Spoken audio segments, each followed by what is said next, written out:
Well, hello and welcome to another special guest episode. I am thrilled today to be talking with Dr. Michelle Flemmings.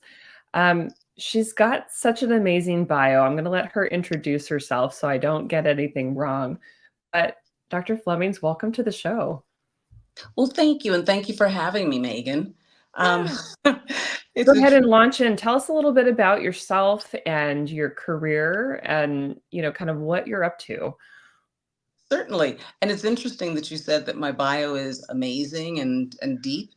I look at it and I think, oh my goodness, I took the hard way around a lot of times to get to this spot in my God, life. we're so judgmental, right?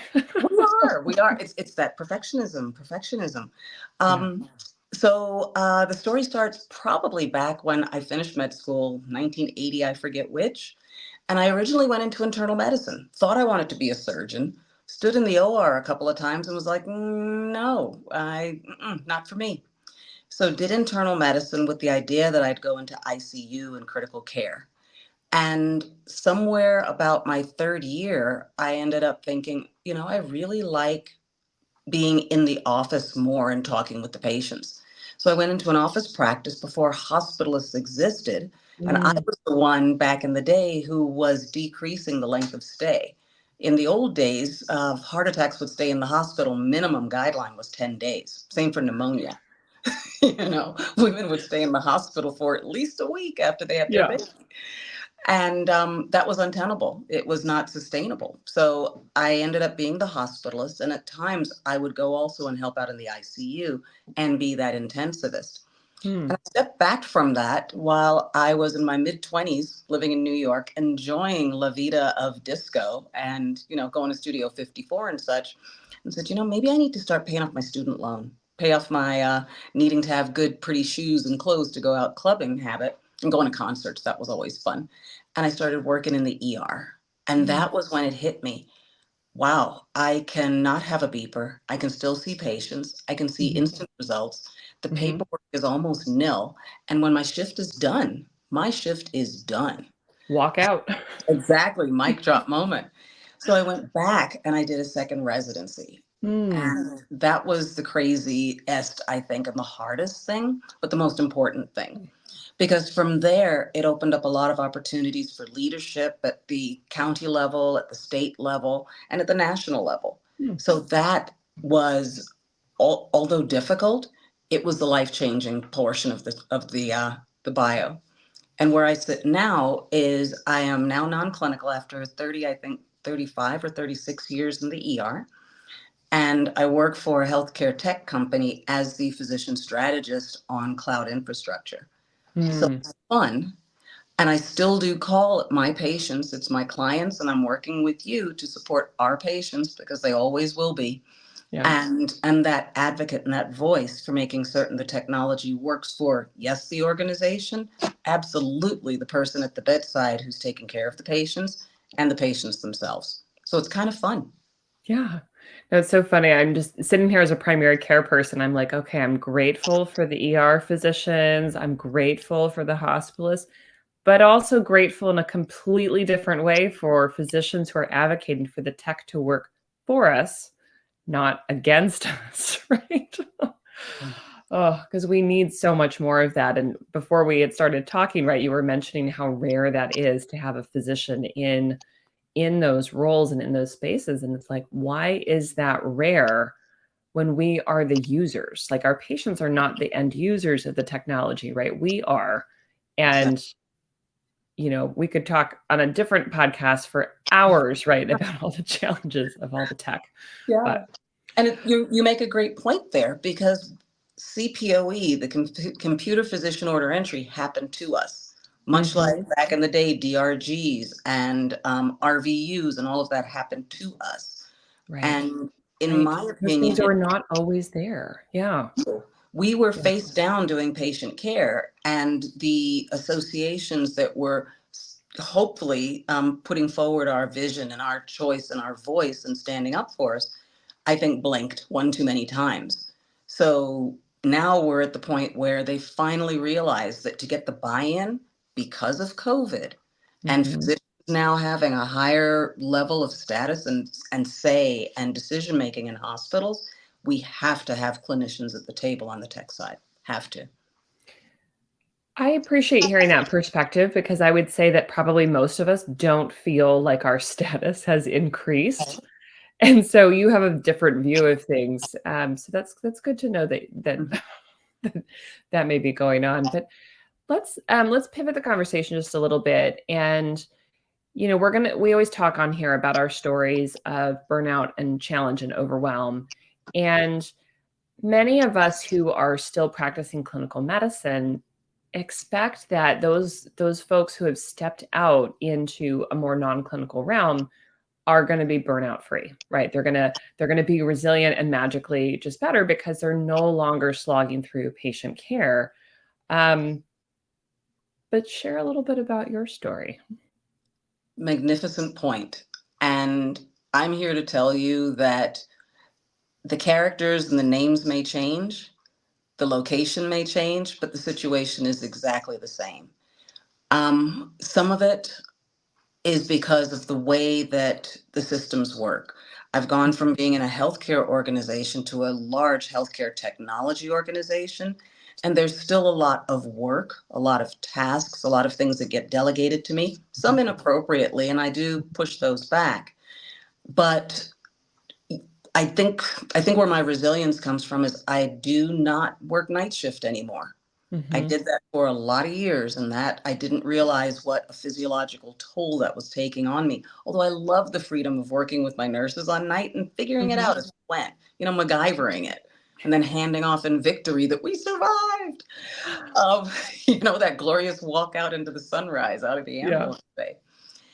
But in coming into the corporate side, what's been interesting is the fight to achieve relevance and get traction and get buy in from those who are supposed to be seeking me out as a resource. The Mm-hmm. way we've always done it are famous words, even in the tech and vendor space.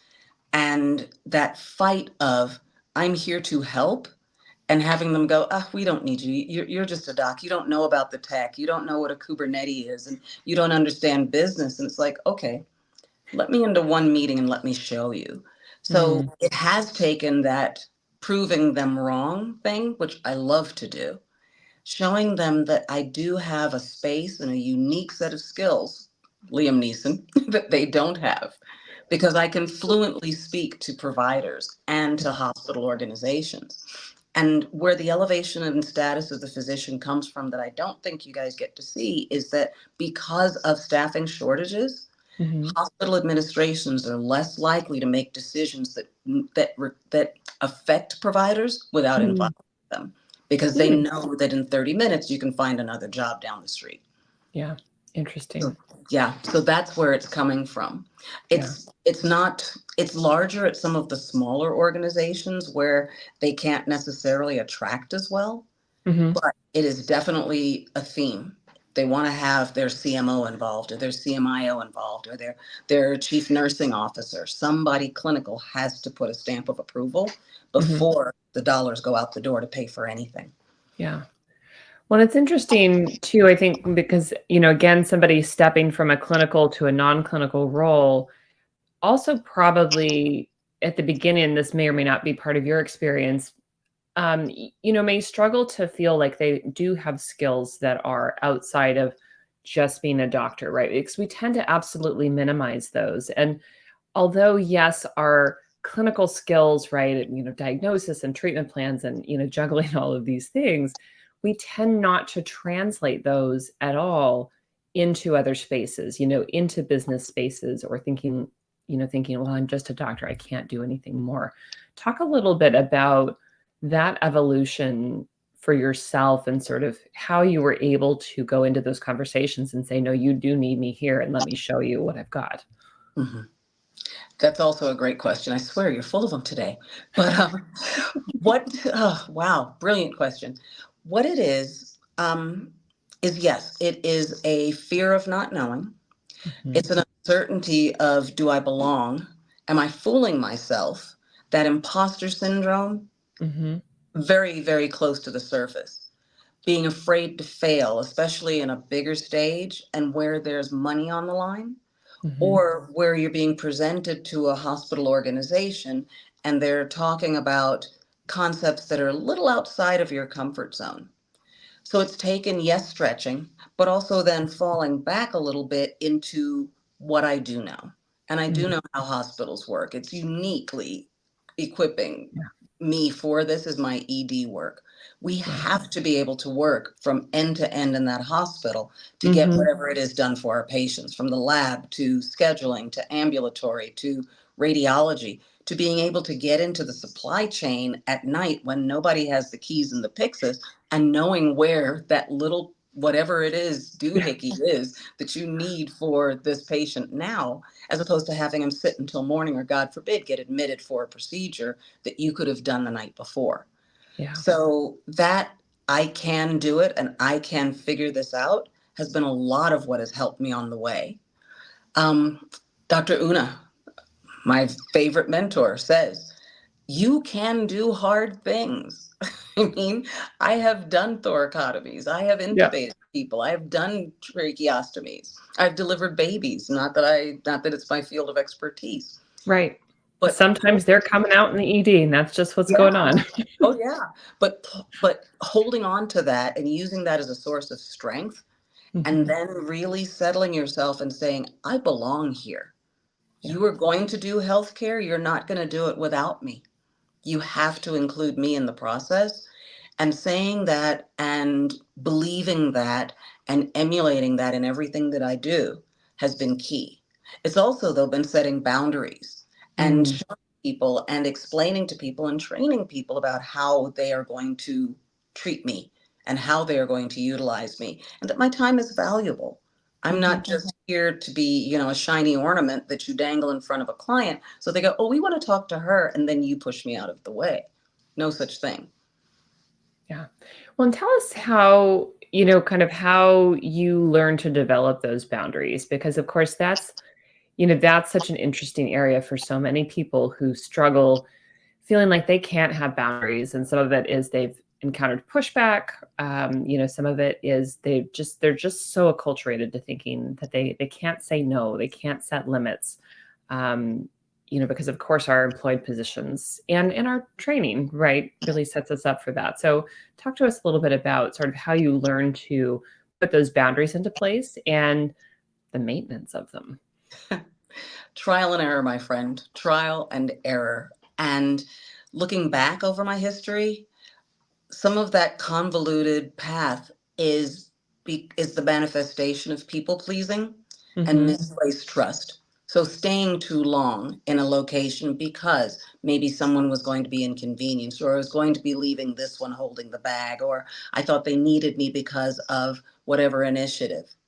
And then realizing what was actually happening is that I was being relegated to the other side of the table, or maybe outside of the room, being spoken over. Ideas of mine, I floated out there, nothing happens. Hmm. A week later, somebody else pushes out the same idea, and oh, it's marvelous. Let's put all this money behind it and let's do it. And I'm thinking, what is the difference here? Yeah. So getting frustrated, being angry, honestly, at first with myself because I didn't recognize this pattern, and then putting together a plan and executing on it with specific milestones and goals of how I'm going to prevent this from ever happening again. And first, it started with me. How Hmm. am I going to improve me and how I feel about myself, the work product that I can put out there, what I can bring to the table, what is my value, what is my worth? Believing in that, being able to not just tell it to others, but tell it Hmm. to myself and have myself Hmm. understand and say, yeah, you're right, and go forward. That was huge. Yeah. After that, saying no to even some great offers. I got offered a directorship at an ED where I used to work. Hmm. And it was after I had gotten trained and board certified in EM. And I looked at the director in the face and I said, 5 years ago, I would have jumped at this. But now I'm smarter. I'm more well trained. I have much more confidence in my abilities. And I don't think that you can afford my price. I know what I'm worth now. And it was one of the best things I ever did. Best things I ever did. I And love that. I just yeah, want to highlight that for people who are listening, because that version of you 5 years before, would have been so happy, would have been so impressed, and really felt like they arrived. But you noticed that the person that you were now, that you were, at that moment, right, when you were being offered that, didn't want that, wanted something more than that. mhm. Because so often I see people, they're still hung up on what they wanted 5 years ago, even though a part of them knows that's not what I want now. You're absolutely right. And being truthful to yourself and understanding that and acting on that is Mhm. huge. Yeah. We, I think that it's a hard thing. Women are taught from a very young age that little girls are seen and not heard. That it's Mhm. not polite to stand out or yell or be overly enthusiastic.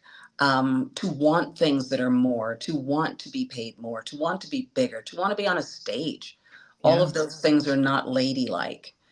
And I came up from Jamaican and Costa Rican parents. And so we're talking the old British system where there's decorum and yes, ma'am, no, sir. There are a lot of rules and a lot of guidelines. Stepping out of that, you have to have a sense of self and you have to embrace that ambition Mhm. and be okay with people looking at you and going, what's wrong with her? What is she up to? But also being bold enough to say that there could be consequences that I don't want, that potentially someone's going to label me as being difficult or overly ambitious or, um, God forbid, bitchy, but it Yeah. happens. Yeah. And being okay with that because it is some of the fight that you have to fight to get to the other side. Yeah. I'm So, so glad you mentioned that, because I think we often, again, in sort of our perfectionist black and white thinking, we might think, well, if I put myself out there, I certainly have to be perfect at doing it, right? Which leads us to procrastinate on making those choices. But it's also this sense of, and I hope no one says anything bad about me, not recognize we don't control that part of it, right? And it's gonna happen because people are people and they talk loudly and they share their opinions quite freely, mhm, right? But being willing to say, I know that's gonna happen and that's okay. Like I'll handle it. It's okay to be called bitchy. It's okay to be called, well, it's not okay, but it is what it is, and I don't have to be stopped by it. right. Yeah. Exactly. And I mean, I grew up in the days of black and white TV. Mhm. So now being in this always on, completely visible, look at me, influencer technology that we have with the internet, it's hard not to think about what others will think. But if you Absolutely. mire yourself and if you put guardrails around and braces on your capabilities based on what others will think, because they're going to think no matter what, then you never move forward. You never do anything for yourself. You're living a life that they have chosen for you. And when you get to that end of life, you've got no one to blame but yourself. I mean, you can point at those mysterious others, but in truth, you have no one to blame but yourself for having missed out on all of those experiences, Yeah. all of those things you could have done, all of those places you could have been, the people you could have influenced, the perspectives you could have shared that might have moved the needle and changed somebody else's decision that led them to live a better life or a longer, a healthier life. Or maybe a young lady who decides, wow, she's doing it. I can be courageous enough and do it as well. Mhm. That borrowing of authority, that borrowing of the confidence is something that I think that we don't do enough Yeah. from some of our mentors and some of the folks that we do look at and look at with regard, both in our organizations, but in society at large. We can borrow that confidence, be bold and move forward. There's nothing wrong with that. Yeah.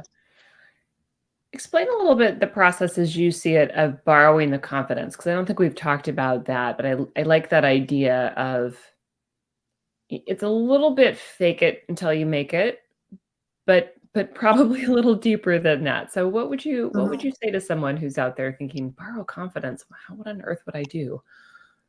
Wow. So for me, it was my mom.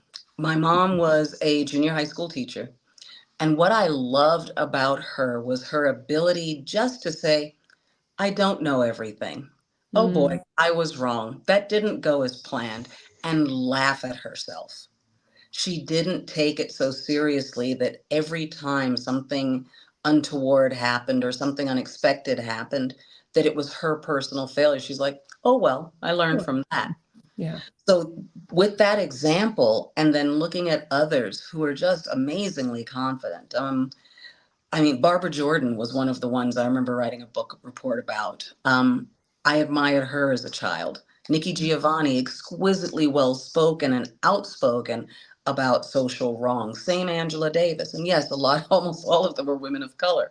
Yeah. But also looking at some of the others who, decided, well, what the hell? I'll get in a spaceship. Yeah. I'll go up there. I'll be an example for the others, even if it does mean that I potentially lose my life. Hmm. Standing up when there are wrongs, Malala, Yeah. all of these folks. Yeah. So there are a lot of examples that you can look at and say, okay, how can I capture that creativity, innovation, free thinking, free will, free speech, sense of self, sense of pride, sense of the self confidence, et cetera? How can I capture that and recreate that in my life in Yeah. a way that, yes, I'm comfortably uncomfortable with? So Hmm. just getting to the edge of that comfort zone and then taking that next step to say, wow, I survived. Let me do something more. And Yeah. going from there. Mine, honestly, when I look back, it's my mom. Yeah. And I love that. And just thinking very broadly about examples, we might imagine these people are innately confident in everything that they've done, right? That that their self-worth and their belief is 100%. And of course, I can't imagine that's true, right? I can't imagine that as the first astronauts were strapping themselves into these rockets, right? That they were fear-free and just, okay, no problem, no problem. There's no issue here. I'm not scared to hurtle myself into space. Mhm. Um, Malala, right? Like it isn't as though she had no fear. No, and she was She a was a very young young, woman, yeah, right? But channeling that energy of I'm afraid and I'm going to do it anyway. Um, I don't know all the outcomes here, right? But I'm going to trust myself and put myself out there and stand up for what I believe in. Do you think that for someone it takes being grounded in a clear purpose to do that? absolutely. But I will also, I'll add to that. Yes, the clear purpose is key. But if you don't know that purpose yet, Mhm. there are definitely things about which you are passionate, things Mhm. that you deeply believe in. And sometimes it can be those that get you on the path to being more courageous, more Yeah. outspoken, more bold, more brilliant in your thinking, and that then help you to get to the point of, oh, this is my purpose. You know, Yeah. I Yeah. started out as I was going to be a pediatrician. I Mm. ended up going through all of hospital medicine, all of that training, all of those years in the office, and went, no, I love the ER. And from the ER out into the leadership stuff and what I'm passionate about at this stage of the game. Yes, my work and yes, my advocacy. But I think my purpose on the other side is speaking with folks much like you, Megan, and showing others that it is possible, that Yeah. you are possible. And I remember seeing that meme the first time, the word impossible changed into I am possible. And I Mhm. thought, this is brilliant. And I never thought of that in my 50 plus years on this earth. It is so simple, so beautiful, so Yeah. perfect. Yeah. The other meme that I go back to is the one that says flawsome. Awesome in spite of my flaws and awesome because of my flaws. Because Yeah. if everyone was the same, it'd be such a boring, homogeneous world. And we wouldn't be able to take the lead. We wouldn't be able to stand out. We wouldn't be able to drive change. And we all know that there's change necessary across a whole lot of specters in our Yeah. world. Yeah. Yeah. I love that. Um, I'm curious additional thoughts that you have on people pleasing and kind of the misplaced loyalty that you had mentioned. Where I see this come up in clinical medicine, right, is the physician who wants to leave where they're at and go and do something else, but just feels so fearful of leaving behind patients, of leaving behind colleagues. And you touched on that a little bit earlier in your story, but how did that show up for you? Wow. It showed up as me going through. I was in my 60s when COVID started. Mm, And God love my director. He could be my child. He looked at me and said, "You know, Michelle, I love you, but." And I thought, mm, wow, is he going to tell me that my practice is falling off? And he says, "No, no, no. I love you enough that I want you to stay safe. Do mm, something from home. If you want, go back and do the EHR stuff from home. Maybe do some utilization review or some such from home, but you should not be in this uncertainty. mm, I would feel badly if I exposed you to this and something bad happened." mhm. I sat back and I thought, this young whippersnapper's probably right. I remember when HIV was new. I Yeah, was there for Ebola and multi-drug resistant TB and a lot of yeah. the test things that we did when we were trying to figure out desperately what is the next thing. Um, the leaving was hard. I did Mhm, believe I was leaving my team. mhm, And I'll tell you true, what it takes again is sitting back and saying, am I giving my best self to this position? Am I coming here with my full and all of everything that I'm capable of doing? Am I too drained to be at my best and mm, present and innovate and partner with my patients to let them know that I'm there for them and to be able to help them to get to the right decision for their lifestyle preference and their what they think is their best life. mhm. If I'm exhausted, if I'm angry, if I'm frustrated, if I'm feeling as though I'm not valued, there is no way that you Yeah, bring anything near your best to your practice. So, what I would say to those who are wondering and querying, if you do a plus minus list of your position and your pluses are fewer than your minuses, mhm. take a hard look at it and say, why are you putting yourself through that trial and tribulation every single day? And on top of that, if you have a family, if you have a significant other, if you have children, why are you putting them through that as well? Yeah, Because just as you don't bring your best self, the best version of yourself, and your presence to what you're doing at work, you're bringing that same person back home exhausted, less yeah, than, not yeah, necessarily enjoying and engaging in the stuff of life that makes us human, yeah. that I brings think us joy. that's such a powerful message to people to really say, like, if you're in this place where you can't be bringing the self that you want, right, to your patients, to your coworkers, certainly back home to your family and your loved ones, then why are we continuing in this space? Especially if we've got something else that's calling to us, because I see that a lot as well, that there's something that's calling to us that feels scary, right? It Yeah. feels out there, and yet we feel this fear, but we're unhappy and we're not bringing our best self. Yeah. We're uncertain. And Yeah, it's the uncertainty yeah, of maybe not having another paycheck or yeah, that it won't be the right job or yeah. that I'll It's just fail at more of it the because same. it's too far out of what I do, Yeah, you know? And that does take time. yeah, yeah. This is so wonderful. So for someone who's listening to, all of these elements of your story and they're finding themselves in pieces of it, what do you want someone to know who is in a moment of struggle? Thinking back to some of these parts in your own career, what do you want them to know that you wish you could have known at the time? Wow. It's going to be okay. You're Mm, going to figure it out. That moving forward in spite of the fear is being brave, hmm. and that living small doesn't do any service to you, the people around you, the people that you love and care about. And it doesn't do any service and it doesn't honor the fact that you are here with this one precious life to live and that you're living it small. Yeah. You're not maximizing the use of your talents and spreading your expertise and your fairy dust, as some people call it, Right. everywhere. Yeah. And living small is not necessarily virtuous. No, no.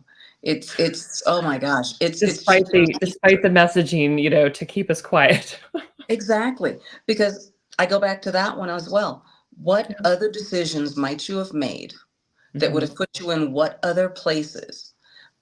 In front of, beside, in the company of what other people, and what other decisions might they have made? All of that compounding effect is gone if you Yeah. stay small. Yeah. Mm. I feel like we could continue these conversations for many hours, so I really appreciate you coming on today. For people who, are out there listening and they wanna learn more about the work that you're doing, where can people find you? Well, two places. First off is LinkedIn. I'm as let me think. It's Michelle Flemmings, MD, and I'm the only one at that looks like me. It's Michelle Flemmings, MD. And then the other is on YouTube. I have some videos talking about very similar things to this, and I want people to engage and go through the exercises and the processes, and I'm happy to go through it with them. And the channel on YouTube is at Dr. Michelle Flemmings. I speak about Perfect. this as well as leadership and things in, navigating the crazy politics in the workplace. Yeah. And we'll have links to all those in the show notes so people can be sure to follow. Um, if she hasn't convinced you enough from just listening to her talk here, please go follow her. So many gems, so much wisdom. And I love that you are in this position now to also be, sharing these lessons and expanding female leadership, expanding leadership in really powerful ways, and trying to get that advocacy. Like, we as physicians need to show up. We as women leaders need to show up. I can't say we as people of color, but what we need to advance the voice of people of color. And I'm so glad that you're doing this work. Thank you. We're fighting the good fight together. I am Yeah. happy to engage with any of the people listening, especially the women providers who are looking about how do I become an effective voice at my organization? How do I help to advocate for our workforce here at our hospital on a larger stage? My network is expanding every day. I am happy to make the connections. Wonderful. Wonderful. All right. You heard it here, guys. All right. So thank you so much, Michelle, for joining me. This has been an excellent conversation. And I'm so glad that we got a chance to talk.